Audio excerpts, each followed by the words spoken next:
যোনটো আপোনাৰ লগত ভাষ্য দিছে আপোনালোকৰ আগত, তেতিয়াতো ইলেকশ্যন আহি আছে। এই সময়ত আপোনালোকে পইচাটো নাপালে গাড়ী দিবনে নেকি? আমি যেতিয়ালৈকে পইচাটো নাপাওঁ আমি তেনেকুৱা গভৰ্ণমেণ্টৰ প্ৰগ্ৰামত কোনো ধৰণৰ সহযোগ নকৰোঁ বুলি আমি সিদ্ধান্ত লোৱা অলৰেডি হৈ গৈছে আমাৰ। সেইটো অলৰেডি হৈ গৈছে ন? আলোচনা কৰা হৈছে বিষয়ে চৰকাৰী পক্ষ আমাক আচলতে বাৰে কৰে, এইবাৰ দিন নহয়। সেইটো কয় বাৰু, সেইকাৰণে প্ৰত্যেক জেগাত এতিয়া চোৱা আগতে গভৰ্ণমেণ্টে গাড়ী ৰিকুৱেশ্যন কৰিলে এজন ষ্টাফক খোৱাকৈ আছিলে 675, ড্ৰাইভাৰ ইঞ্জিনিয়াৰ দুজন মিলাই 675 টকা দিয়ে। কিন্তু আজিৰ তাৰিখত সেইটো আপোনাৰ কাটি কুটি 420 টকা। 420 টকা কৰিছে। আপুনি ভাবক দুজন মানুহ ইয়াৰ পৰা গুৱাহাটী যাব এখন গাড়ী লৈ, মাত্ৰ 420 টকা পইচা, এইটো সম্ভৱ কথা নহয়। সেইটো তেওঁলোকে সেইটো নামানে, পিছত আমাৰ মালিক ফালৰ পৰা যায়। কেতিয়াবা কিছুমান গাড়ী গুৱাহাটীলৈ লৈ যায় আপোনাৰ অহা যোৱা তেল দিম বুলি। এতিয়া ইলেকশ্যনত গাড়ী নিদিয়াটো অকল ডিব্ৰুগড়ে নিদিম বুলি ভাবিছে নে গোটেই সমূহীয়াকে সন্মিলিত উজনি অসম বাছ মালিক সন্থাই সিদ্ধান্ত? সেইটো সন্মিলিত উজনি অসম বাছ মালিক সন্থাই সিদ্ধান্ত। 20 লিটাৰ তেল 1800 টকা মান। গোটেইখিনি লৈ আপোনাৰ ইলেকশ্যনৰ পৰা আদি কৰি আপোনাৰ মেগা বিহু লৈ পিনে আমাৰ অলমষ্ট 60 লাখ মান টকা পাব আছে। এইখিনি টকা কি কৰিব? আমি গভৰ্ণমেণ্ট প্ৰগ্ৰামত কোনো ধৰণৰ সহযোগ আগবঢ়াব নোৱাৰিম আমি সন্থাৰ ফালৰ পৰা। ইলেকশ্যন আহি আছে এতিয়া আপোনাৰ ইলেকশ্যনৰ ডেট ডিক্লেয়াৰ হোৱাৰ লগে লগেতো কোড অফ কণ্ডাক্ট লাগিব। কোড অফ কণ্ডাক্ট লগাৰ লগে লগেতো আমি একো আমাৰ ধন মোকলাই কোনো নিদিয়ে। গাড়ী বিচাৰি তাতো ৰিকুৱেশ্যন কৰি পেলাই গাড়ীটো বিচাৰি মানুহ গ'লে পুলিং প্ৰিজাইডিং বিষয়া হওক বা অন্যান্য কাৰণত তেতিয়াতো গাড়ী দিয়া হ'ব নাই। নাই সেইটোৱে কৈছোঁ, আমি মানে আপোনাৰ কোনো ধৰণৰ গভৰ্ণমেণ্ট প্ৰগ্ৰামত আমি সহযোগ নকৰোঁ বুলি আমি সন্থাৰ ফালৰ পৰা আমি সিদ্ধান্ত লোৱা আছে। হাজাৰ হাজাৰ মানুহ বিভিন্ন আঁচনিৰ ৰূপায়ণৰ নামত আপোনালোকৰ গাড়ীবোৰতে আহে। হয়, গোটেই হিতাধিকাৰী হয়, হিতাধিকাৰীসকলৰ মই ফটোও আনিছোঁ আপোনাৰ, মানে আমাৰ যিটো পিছত ক'ব পাৰেতো আমি নাই দিয়া বুলি।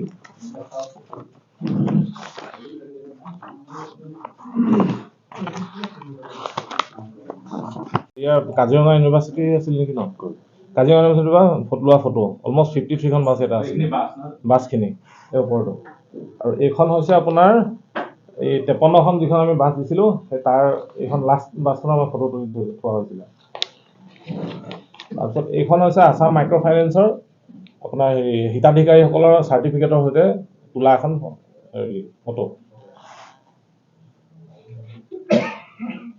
বস্তুটো আমাৰ গাড়ীয়ে তেওঁলোকক আনি পেলাই ধৰক প্ৰগ্ৰেমটো ছাকচেছ হয়, তেওঁলোকে সকলো পইচা পাই যায়, অৰ্থাৎ গাড়ী মালিকখিনিয়ে সেই পইচা ঘূৰাই নাপায়। কথাটো তেনেকুৱা হ'ল। আৰু এইবাৰ যদি ধৰক প্ৰশাসনে জোৰ জলম কৰেও, এতিয়া আমি এনেই এটা আলোচনা কৰিমেই, এনেই আমি পাতি থৈছোঁ, গাড়ী নিদিয়াটোতো এইটো স্পষ্ট কথা। গাড়ী আমি পইচাটো নাপালেহে আমি মানে হেৰিয়াত গভৰ্ণমেণ্ট প্ৰগ্ৰেমত আমি হেৰি নকৰোঁ, অংশগ্ৰহণ নকৰোঁ। আৰু তেওঁলোকে যদি বেছি জোৰ জুলুম কৰে তেতিয়া চাবিয়ে কাঠে তেখেতসকলক গাড়ীখনৰ সৈতে আমি সমজাই দিম। জোৰ জুলুম কৰে, সাংঘাতিক জোৰ জুলুম। গাড়ী যেতিয়া আমাৰ যাত্ৰী থাকে, যাত্ৰীবাহী গাড়ী এখন গৈ থকা অৱস্থাত যাত্ৰীক নমাই অধিগ্ৰহণ কৰিব। সেইটো ডিব্ৰুগড়ত হৈছে। ৰিকুৱেশ্যনৰ কাগজ এখন ল'ব, তেওঁলোকে সেই কাগজত ক'ত যাব লাগিব কি দি লাগিলে গাড়ীখন কৈ আহক, ডিব্ৰুগড় হওক, যোৰহাট হওক, শিৱসাগৰ হওক, তেনেকুৱা কোনো কথা নাই, তেওঁলোকে অধিগ্ৰহণ কৰি দিয়ে। গৈ থকা মানুহ মানে নহয়, এইটো চবতে ধেমাজিতো হয়, আপোনাৰ ডিব্ৰুগড়তো হয়, তিনিচুকীয়াতো হয়। অকল ডিব্ৰুগড় তেনেকে অধিগ্ৰহণ কৰে।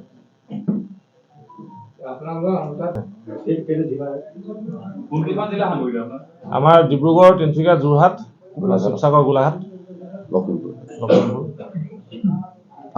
আপাৰ আছামটো গোটেইটো কৰি হয়।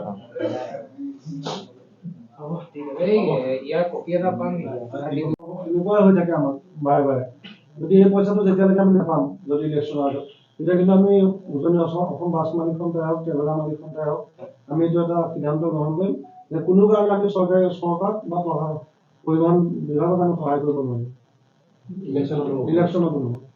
এইখিনিতে আপোনালোকক বাছ আকৌ পুনৰ দিগ্বৰণৰ ব্যৱস্থা এটা কৰিছিলে নেকি বা নাইট চুপাৰ তাৰ সলনি ল'লে নে তেনেকুৱা কিবা এটা হৈছে নেকি? তাৰমানে আপোনাৰ এই সাংস্কৃতিক মহাসংগ্ৰামৰ বাবে গাড়ী, তাৰপিছত আমি যেতিয়া আমাৰ ফালৰ পৰাতো ক্লিয়াৰ মেছেজ আছেই যে আমি গাড়ী দিব নোৱাৰিম বুলি, তেতিয়া তেওঁলোকে চাগে চুপাৰ হেৰি কৰিলে, অধিগ্ৰহণ কৰিলে তেওঁলোকে। কিমান গাড়ী বিচাৰিছিলে? আপোনাৰ অলমষ্ট 310 মানে হেৰিয়াৰ কাৰণে। পাৰ্টিচিপেণ্টছৰ কাৰণে। পইচা নিদিয়াকে আকৌ গাড়ী উঠাইছে। বাৰে বাৰে বিচাৰে তেওঁলোকে। তেখেতসকলৰ বাৰু সেইবিলাক নাহেই, তেওঁলোকৰ মানে খালি গাড়ী লাগে আৰু বস্তু কথা। এতিয়া মই ইয়াত আৰু এটা কথা ক্লিয়াৰ কৰিব বিচাৰিছোঁ যে আমাৰ এতিয়া এই কিছুমান প্ৰশাসনিক বিভাগৰ লগত আমাৰ কিছুমান অলপমান ৰিলেশ্যন এটা আছে। তেওঁলোকে এতিয়া এই 26 পেৰেডৰ কাৰণে 26 জানুৱাৰী পেৰেডৰ কাৰণে আমাৰ পৰা গাড়ীবিলাক লাগে বুলি ক'লে। তাৰপিছতে মানে এতিয়া ধৰক মোৰ লগত পাৰ্চনেল ৰিলেশ্যনশ্বিপ এটা কোনোবা এজন অফিচাৰ, মই যিটো মোৰ দিয়াৰ বাবদ মই যিটো মই তেল পাব লাগে, সেই তেলৰ শ্লিপখন মই আজি ডিপুলৈ গ'লে ডিপুৱে তেল নিদিয়ে মানে। ডিপুৱে কয় আমি তেল নিদিওঁ বোলে, আমাৰ তেলেই নাই বুলি কয়। তাতো চাগে মই আজি এখন শ্লিপ লৈ ঘূৰি ফুৰিছোঁ এতিয়া। আৰু তেলো দিয়ে আপোনাৰ অলমষ্ট 10 কিলোমিটাৰমান দূৰৰ আপোনাৰ এই দূৰৰ তেল ডিপুত দিয়ে। টাউনৰ ভিতৰৰ তেল ডিপুত আমি কোনো তেল নাপাওঁ। তেলৰ শ্লিপ আনিছে নেকি? তেলৰ শ্লিপ এখন আছে।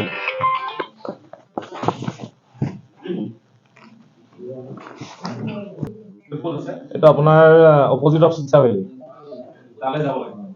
তালৈ যাবলৈ তাত গৈ পিনি মই দুবাৰ গ'লোঁ এখন বাছ লৈ পিনি যে আপোনালোকে তেলটো দিয়ক বুলি, মানে মোৰ ড্ৰাইভাৰক কৈছে যে তেল নিয়ে বুলি কয়, কিন্তু বেলেগ হেৰিয়াত দি আছে, কিন্তু কেছত তেওঁলোকে ডিজেল হেৰি কৰি আছে, কিন্তু এইখন নাই দিয়া। কৈছোঁ যে ছাৰ আপোনালোকে আমাক এইটো হেৰি মানে কি ফাণ্ড আছে নাই বুলি আমি সুধোঁতে তেওঁলোকে কৈছে ফাণ্ড আছে, আপোনালোকে চিন্তা কৰিব নালাগে, আপোনালোকে আমাক গাড়ী দিয়ক বুলি কয়। তাৰপিছতে কি হ'ল, আমি লাহে লাহে যেতিয়া গাড়ীবিলাক দিলোঁ, তাৰপিছতে আমাৰ আৰু মানে বেয়া দিন আৰম্ভ হৈ গ'ল আৰু পইচা বিচাৰি যাওঁ। টোটেল গাড়ী দিছিলোঁ আমি 438খন ভেহিকল দিছিলোঁ, বাছ আৰু ট্ৰেভেলাৰ মিলাই। এইটো আপোনাৰ Assam chief minister micro' finance event, যিটো আপোনাৰ বেনিফিচিয়াৰীবিলাকে আপোনাৰ হেৰি পাইছিলে, এইটো ঋণ মাফ, সেইটো প্ৰগ্ৰামৰ তাত আটাইতকৈ হায়েষ্ট ভেহিকল লৈছিলে। আৰু সেইকাৰণে মই গাড়ী আনিবলগীয়া হৈছিলে, আপোনাৰ লখিমপুৰৰ পৰা আনিছিলোঁ, তেজপুৰৰ পৰা আনিছিলোঁ, আপোনাৰ যোৰহাট, গোলাঘাট, আপোনাৰ শিৱসাগৰ, তিনিচুকীয়া, ঢলা, মানে য'ত যেনেকৈ মই ত'ৰ পৰা অনা হৈছিলে। তিনিচুকীয়াত আমি বেছিকৈ পোৱা নাছিলোঁ, কাৰণ তিনিচুকীয়াত একেই ছেইম ডেট কিবা এটা প্ৰগ্ৰেম আছিল তাতে। ডিব্ৰুগড়ৰ পৰাই মানে ইমানখিনি গাড়ী গৈছে। 438 মানে আপোনাৰ ভেহিকলছ। ভেন্যুটো আপোনাৰ এই মানপৰা ফিল্ড। মানে আমাৰ ডিব্ৰুগড়ত ইমানটো গাড়ী নাই, আপোনাৰ কমচে কম 40-50খনমান গাড়ী হ'ব আমাৰ ডিব্ৰুগড় মানে লোকেল মানুহৰ গাড়ী। কিন্তু যেতিয়া ইমানখন গাড়ী লগা বুলি কোৱাৰ কাৰণে আমি মানে ধৰক ওচৰৰ যিখিনি ডিষ্ট্ৰিক্ট আছিলে, ধেমাজি হওক, লখিমপুৰ, তেওঁলোকক আমি ক'লোঁ যেতিয়া কথাখিনি, তেওঁলোকে সেই একেষাৰ কথাতে মানে মোৰ কথা ৰাখিয়ে গাড়ীখিনি পঠিয়ালে, গাড়ীসকল তেওঁলোকে যোগান দিলে। যেতিয়া তেওঁলোকে পাবলগীয়া ধনটো যেতিয়া নাপাব, তেতিয়া তেওঁলোকে মোকে ফোন কৰিব। এতিয়া আমি টোটেল আপোনাৰ 24,68,000 পাব লাগে আমি 12 তাৰিখৰ প্ৰগ্ৰামটোত। সেইটো পইচা আমাক এতিয়ালৈকে দিছে তেওঁলোকে 12,34,470। সেইটো আমাক মাত্ৰ এতিয়ালৈকে দিছে, মানে আধা 50% পইচা দিছে। তাৰপিছত 16 অক্টোবৰত আছিলে যিটো 68,55,650, তাৰ পইচা দিছে 34,50,000, 34,50,000, চৰি। 16 তাৰিখ কিমান গাড়ী লৈছিলে? 438। সেইদিনাও 430। নহয়, সেইদিনা আমি 210খন লৈছোঁ আপোনাৰ 12 তাৰিখে। 12 তাৰিখ কিমান আছিলে? 12 তাৰিখে নহয়, 12 তাৰিখে আপোনাৰ অৰুণোদয় 2। এইটো আমাৰ হেৰি বিমল বৰা আহিছিলে নেকি তাত মিটিঙত। টোটেল আমি অলমষ্ট 55 লাখমান টকা পাবলগীয়া আছে তেওঁলোকৰ পৰা। 2021 চনৰ পৰাই হ'ব। 2021 চনত আপোনাৰ 2021 চনৰ ইলেকশ্যনৰ পইচা পোৱা নাই, আৰু আমি কিছুমান এনেকুৱা প্ৰগ্ৰেম আছে আমি পাহৰি গৈছোঁ সেইবিলাক। এটা হৈছিলে আপোনাৰ অসম দৰ্শন আমি গাড়ী যোগান দিছিলোঁ, তাৰো পইচা আজিলৈকে সম্পূৰ্ণ নাপালোঁ। তাৰপিছত আৰু কি চাহ পুৰস্কাৰ মেলা, ধন পুৰস্কাৰ মেলা বুলি এটা হৈছিলে, সেইটো পইচাও নাই পোৱা আজিলৈকে। আমি সেইবিলাক ইয়াত মেনশ্যন কৰা নাই, আৰু সেইখন মেনশ্যন কৰিলে লিষ্টখন বহুত দীঘলীয়া হৈ যাব। কিন্তু এতিয়া আৰু এটা কথা মই ক'ব বিচাৰোঁ আপোনালোকৰ মাধ্যমেৰে, যে আমাৰ বিভিন্ন সময়ত আমাৰ চৰকাৰী কাৰ্যসূচীত আমাৰ যিবিলাক গাড়ী অধিগ্ৰহণ কৰে তেওঁলোকে, সেই পইচাও আমাক মুকলি কৰি দিয়া নাই। আপুনি যিহেতু কৈছে আগতেও আপোনালোকৰ লগত এনেকুৱা হৈছে, আকৌ আপোনালোকৰ লগত কেনেধৰণে চৰকাৰে চুক্তি কৰে, কথাটো কেতিয়া দিব, কি কথা মাজতে মানে কি হৈছিলে আপোনাৰ এই যেতিয়া এই মেগা বিহু প্ৰগ্ৰেমটো হ'ল, তেতিয়া আমি অলপমান মানে যেতিয়া পইচাটো আমি পোৱা নাছিলোঁ, তেতিয়া আমি ক'লোঁ যে আমি কেছ পইচা দিলে যাম। তাৰপিছতে এটা বৃক্ষৰোপণ প্ৰগ্ৰেম এটা হৈছিলে নাহৰকটীয়াত, সেই বৃক্ষৰোপণ প্ৰগ্ৰেমক আমাক কিন্তু টোটেল পইচা দি দিয়া হ'ল। তেনেকুৱা পৰিকল্পনা মই এতিয়া ক'ব পৰা নাই, তেওঁলোকৰ বা কি হেৰি আছে। তাৰমানে আমাক 12 তাৰিখৰ যেতিয়া প্ৰগ্ৰেমটো আহিলে, আমাক এটেষ্টেজ ক'লে যে একদম গাড়ী বহুত লাগিব, আপোনালোকে আমাৰ গাড়ী যোগান ধৰক বা কিবা। মই ক'লোঁ ছাৰ গাড়ী যোগান ধৰাটো একো ডাঙৰ কথা নহয়, আনি দিম আপোনালোকক 500 কি 600-700 আনিব পাৰিম, মই ট্ৰাই কৰিম। খালি বস্তুটো হৈছে হেৰিটো মানে যিটো মানে তেওঁলোকে পাবলগীয়া প্ৰাপ্য ধনটো পালেই সকলোৱে গাড়ী দিব, সেইটোৱে কথা হ'ব। আধা পইচা প্ৰথমতে আমাক ক'লে যে আপোনালোকে গাড়ীখিনি দিয়ক, আমি ইটো পইচা 2 এদিনতে দিম বুলি ক'লো। আমাৰ গোটেই মালিকখিনিৰ আগতে চব তেওঁলোকৰ প্ৰশাসন ডিব্ৰুগড় প্ৰশাসন যিমানখিনি মানুহ চবেই এনেকৈ কৈছিলে। এতিয়া ক'ব গ'লে তেওঁলোকে এদিনটো আমি আজি অক্টোবৰ হ'লতো, অক্টোবৰত এতিয়া আপোনাৰ 16 তাৰিখে আমি যেতিয়া গ'লো পইচা, তাৰপিছতো পূজা আহিলে। আমি আপোনাৰ প্ৰথম গৈছিলোঁ আপোনাৰ ADC ট্ৰান্সপৰ্ট, তেওঁৰ নাম অসীম বৰগোহাঁই ছাৰ। তাৰপিছতে আমি DDC ছাৰ ওচৰতো যাওঁ, জিতু দাস ছাৰ ওচৰতো গৈছোঁ। জিতু দাস ছাৰ অজুহাতটো কি বুলি কয় তেওঁলোকে? প্ৰথমতে তেওঁলোকে এটা অজুহাত দেখালে যে প্ৰথমতে ক'লে যে আমাক বিলখিনি ছাবমিট কৰক বুলি ক'লে। তাৰপিছত আমি বিল ছাবমিট কৰিলোঁ। বিল ছাবমিট কৰাৰ পিছত আমাক ক'লে যে আমি UC-খন ইউটিলাইজেশ্যন চাৰ্টিফিকেটখন আমি জমা কৰিব লাগিব, মানে তেওঁলোকে জমা কৰিব লাগিব। সেইটো কৰিবলৈ আপোনাৰ ডিচেম্বৰ অলমষ্ট 15-16 তাৰিখ মানে UC ছাবমিট কৰিছে তেওঁলোকে। এতিয়া গ'লে কয় যে আমাৰ হাতত একো নাই, এইটো হেৰিয়ে জানে, গুৱাহাটীয়ে জানে। এটা কুৱেশ্যন মাৰ্ক কৰিছে। আপোনালোকৰ চুক্তি নকৰে নেকি লিখিতভাৱে নকৰে? নাই, তেনেকুৱা একো হোৱা নাই। বাছবোৰ কেনেকৈ অধিগ্ৰহণ কৰে, মানে যেতিয়া আপোনালোকক লয় বাছবোৰ কি বুলি কয়, কেনেকৈ লয় তেনেহ'লে চুক্তি যদি নাই? নহয়, চুক্তি মানে কি এইটো মানে হেৰিয়া নিচিনা আৰু মানে দ্বিতীয় ধৰক মিটিং এখন পাতে, যিটো আমি জেনেৰেলি যোৰহাটৰ পৰা আহিছোঁ, যোৰহাটৰ কথাটো সেইখিনি কৈ লৈছোঁ। যোৰহাটত আজিলৈকে যিমানখিনি ইলেকশ্যন হৈ গ'ল ধৰক বা যি পাবলগীয়া বা পইচা কিন্তু কোনো পেণ্ডিং নাই। সেইটো সম্পূৰ্ণ DTO হওক বা DC ছাৰেই হওক, এইখিনি অকণমান ইনভল্ভ হৈ পেলাই তেওঁলোকে আমাক ক্লিয়াৰ কৰি দিয়ে। এতিয়া আমি যোৱা দেওবাৰে কথা কৈছোঁ, আমাৰ মোদী ছাৰ এইটো গুৱাহাটী আহিছে, প্ৰধানমন্ত্ৰী মোদী। গতিকে তেখেতৰ প্ৰগ্ৰেমত আমি 100 গাড়ী দিছোঁ যোৰহাটত। সেই 100 গাড়ী পে'মেণ্ট কিন্তু আমি কালি লৈ ল'লোঁ চব। আমাৰ লগত সকলো ক্লিয়াৰ। ইয়াত অকল মানে ডিব্ৰুগড় ডিষ্ট্ৰিক্টতহে এই প্ৰব্লেমটো হৈ আছে। আমাৰ তাত আমাৰ ফালে হোৱা নাই। সকলো মালিক তাতে আমাৰ ধৰক যোৰহাটৰ পৰা দুজনমান আহিছিল, তেখেতসকলৰ লগত গৈছিলে DDC বুলি যিজন কৈছে আপোনালোকে, জিতু দাস হয়। তেখেতৰ ওচৰত যাতে তেখেতেতো খুব মিছবিহেভিয়াৰ কৰিছে, যিহেতু আমি এখন এছ'চিয়েশ্যনৰ ফালৰ পৰা কৈছে। জিতু দাস হয়, তেখেত ইয়াৰ মানে DDC তেখেতেতো ক'লে মোৰ চব ভাল নাই, মইতো ঘৰত বিয়া বাৰু পাতিবৰ কাৰণে ইয়াত পইচা হেৰি কৰি থোৱা নাই। তেওঁৰ মানে লেংগুৱেজবিলাক অলপ তেনেকুৱা ধৰণৰ হ'ল। সেইটো আশা কৰিতো ধৰক আমি গাড়ীবিলাক দিয়াও নাছিলোঁ। এতিয়া ভৱিষ্যতৰ যিখিনি প্ৰগ্ৰেম আছে, যদি এনেকেই বস্তুটো পেণ্ডিং হৈ থাকে, তেতিয়া আমিও ধৰক গাড়ীখিনি দিবলৈ অলপ আমাৰ অপাৰগ হ'ম। আৰু গাড়ী এখনৰ মেইনটেনেঞ্চ ধৰক টায়াৰৰ পৰা আৰম্ভ কৰি মবিললৈকে তেললৈকে এই গোটেইখিনিতো মালিকে ক'ৰ পৰা দিব, ইয়াৰ পৰা পইচাখিনি পালেহে দিব। এতিয়া যোৰহাটৰ পৰা যিহেতু গাড়ী এখনৰ বাছ আমি পঠিয়াইছোঁ, প্ৰায় 25খন বাছ দিছিলোঁ আৰু 70 মান আমি হেৰি দিছিলোঁ, 75 ট্ৰেভেলাৰ দিছিলোঁ। সেইখিনি এগেইনষ্টত আমাৰ 50% পইচা দিলে, যিটো অকল তেলটোৱে হ'ল তাৰমানে। খুৰাকী ড্ৰাইভাৰ, হেণ্ডিমেনৰ খুৰাকী, চেলেৰী, সেই গোটেইখিনিতো আমি মালিকৰ ফালৰ পৰাই দিয়া হ'ল। পইচাটো পামকেতো ধৰক এতিয়া বেংকৰ আমাক সকলোৰে ইনষ্টলমেণ্ট থকা গাড়ী। ইয়াত ধৰক আমি ইয়াৰ পৰাই দিয়া, আমি ডিব্ৰুগড় জিলা প্ৰশাসনৰ পৰা প্ৰায় 60 লাখ মান টকা পাবলৈ আছে। আৰু বিশেষকৈ আমি 16 অক্টোবৰ আৰু 12 অক্টোবৰ দুখন প্ৰগ্ৰেম ইয়াত হৈ গৈছিল। 16 অক্টোবৰত মুখ্যমন্ত্ৰী মহোদয়ৰ ইয়াত প্ৰগ্ৰেম আছিল। তাৰ কাৰণে প্ৰায় আপোনালোকৰ 550 গাড়ী অধিগ্ৰহণ কৰিছিল। অধিগ্ৰহণ বুলি নহয়, একচুৱেলি আমাৰ ডিব্ৰুগড় জিলা সমিতিৰ লগত তেওঁলোকৰ এটা মৌখিকভাৱে আলোচনা আছিল প্ৰশাসনৰ। তেখেতসকলক 550 ওপৰত গাড়ী লাগে। আৰু যিহেতু ইয়াত ডিব্ৰুগড়ত সিমানখিনি গাড়ী নাছিল, সেইকাৰণে তেওঁলোকে যোৰহাট, শিৱসাগৰ, গোলাঘাট, লখিমপুৰ, ধেমাজিৰ পৰা গাড়ী আনিছিলে। আৰু তেওঁলোকে আমাক কৈছিল যে ইমানখিনি পইচা দিয়া হ'ব, 50% এতিয়া দিছোঁ আৰু 50% পিছত দিব গভৰ্ণমেণ্টে। সেই হিচাপত আমি গাড়ীখিনি দিছিলোঁ। আৰু বিশেষকৈ আমি যোৰহাটৰ পৰা আহিছিলোঁ। আৰু অহাৰ কাৰণে তেওঁলোকে 50% পইচা 16 তাৰিখৰ আগত 15 তাৰিখে দিলে, বাকীটো 18 তাৰিখে দিয়াৰ কথা কৈছিল অক্টোবৰ। কিন্তু আজি সেই গৈ পেলাই আপোনাৰ ফেব্ৰুৱাৰী মাহ পালেগৈ, কোনো ধৰণৰ পইচা নহ'ল, যাৰ কাৰণে আজি সাংবাদিকৰ আয়োজন কৰিবলগীয়া হ'ল।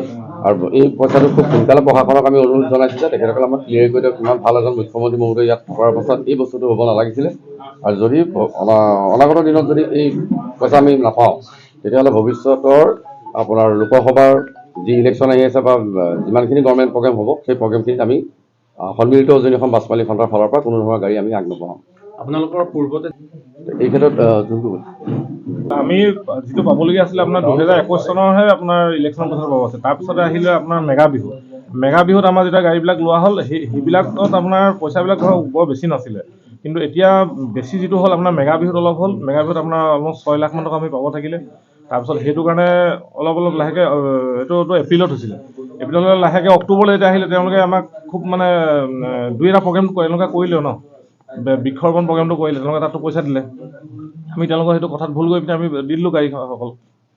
চ' চব কোনকেইটা প্ৰগ্ৰেমৰ পইচা পোৱা নাই আমি অৰুণোদয় 2 যিটো আছিলে প্ৰগ্ৰেম 12 তাৰিখে অক্টোবৰ হয় সেইটো পইচা নাই পোৱা আৰু আপোনাৰ 16 তাৰিখৰ যিটো আপোনাৰ chief minister Assam micro' finance ইভেণ্টৰ যিটো ঋণ মাফৰ সেইটো প্ৰগ্ৰেম পইচা নাই অৰুণোদয়ত কিমান গাড়ী দিবাৰ অৰুণোদয়ত আমি দিছিলোঁ প্ৰায় 210খন গাড়ী দিছিলোঁ আৰু তাত আমি পইচা পাবলৈ আছে আপোনাৰ 12,34,000 পাবলৈ আছে মাইক্ৰ' ফাইনেন্সৰ প্ৰগ্ৰেমটো মাইক্ৰ' ফাইনেন্সত আপোনাৰ 68 lakhsৰ বাজেট আছিল সেইটো আপোনাৰ তেওঁলোকক আমি প্ৰথমতে বাজেটটো দিলোঁ তেওঁলোকক যে ইমান বাজেট হ'ব তেওঁলোকে ক'লে হ'ব আমি 50% দি দিছোঁ 50% আমি 18 তাৰিখে দিম 18 তাৰিখে দি পিনে আজি আপোনাৰ ফেব্ৰুৱাৰী আজি 7 তাৰিখ দুইটা প্ৰগ্ৰেম মিলাই আপোনালোক কিমান পইচা পাবলগীয়া আছে সেই 12 তাৰিখ আৰু 16 তাৰিখৰ প্ৰগ্ৰেমটো মিলাই আমি আপোনাৰ পাবলৈ আছে অলমষ্ট 46 lakhs পাবলৈ আছে সকলোবিলাক মিলাই কিমান আছে আপোনাৰ ওচৰত সকলো মিলাই আপোনাৰ 60 লাখ প্ৰায় এপ্ৰক্সিমেটলি 60 লাখ এতিয়া লোকসভা ইলেকশ্যন আহিব এই লোকসভা ইলেকশ্যনৰ গাড়ীবিলাক ৰিকুৱেশ্যন কৰা হয় তাত আপোনালোকৰ সিদ্ধান্ত কেনেকুৱা ধৰণৰ আমি সেইটোৱে কোনো ধৰণৰ আমি হেৰি নকৰিম সহযোগ আগবঢ়াবলৈ আমি নোৱাৰিম আমি মানে সহযোগিতা কৰিব নোৱাৰিম কাৰণ